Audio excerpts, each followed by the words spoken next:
Hello, I'm Ryan, and welcome to my channel, Analyze This Mr. Bond, where I discuss the adventures of James Bond 007 and dig for what lies beneath the surface. Today, I'm going to be digging into industry news in a bit of an off-the-cuff fashion.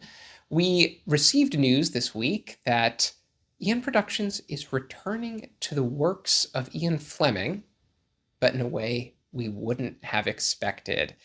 Eon Productions, according to Deadline, is going to be working with Amazon on a new adaptation of Chitty Chitty Bang Bang.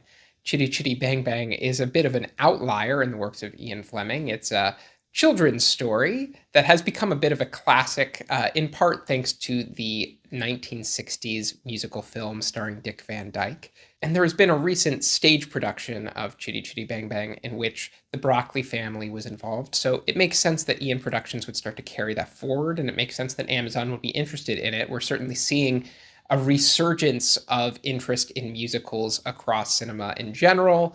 Things like Wonka, Wicked, Chitty Chitty Bang Bang is an organic project for Amazon to bring to fruition. It further solidifies the relationship between Ian Productions and the work of Ian Fleming, just in a way that doesn't involve James Bond. So that raises some interesting questions about what's going to happen with the next Bond film in relationship to all the projects that Ian Productions has in the pipeline.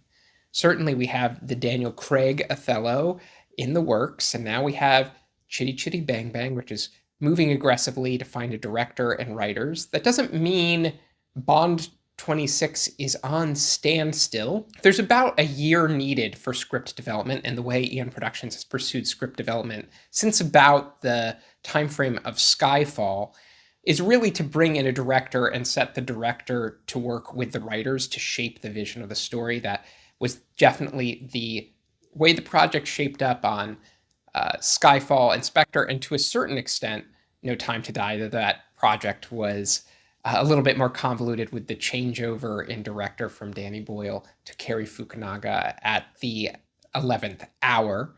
So it makes sense that Ian Productions can be active while, say, the announced Bond director would be sitting in a room with the writers, presumably Purvis and Wade, developing Bond 26.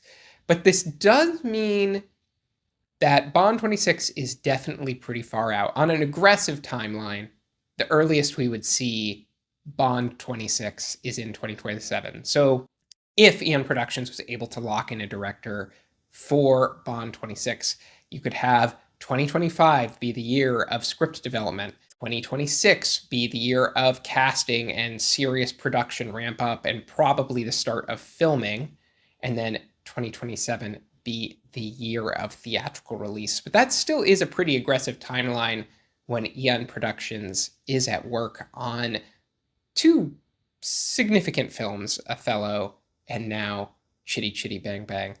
So it may be that we are looking towards more of the 2028 timeframe for Bond 26. I hope it's more on the 2027 side. I think that timeline can be met, especially if Eon Productions has been quietly working on script development in the background. Sometimes Eon Productions has done this.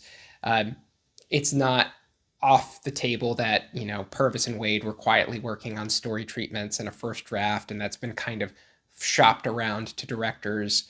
But I think we have to come to terms with the fact that it could be another 4 years before we see a Bond movie. In the meantime, we'll have another adaptation of an Ian Fleming work, though I think it's one that Bond fans don't necessarily celebrate as far as I've seen in the community, though it holds a spot of endearment for many people who grew up with the Dick Van Dyke musical. It's kind of the off-brand Mary Poppins in some way, that 1960s film. So let me know how you're responding to this news. Let me know how you're processing it. I'm still processing it in real time. I think it's a pretty interesting development. It's kind of a way of Ian Productions to continue to kick the can on the next Bond film while still affirming their relationship with Ian Fleming, which is an interesting maneuver.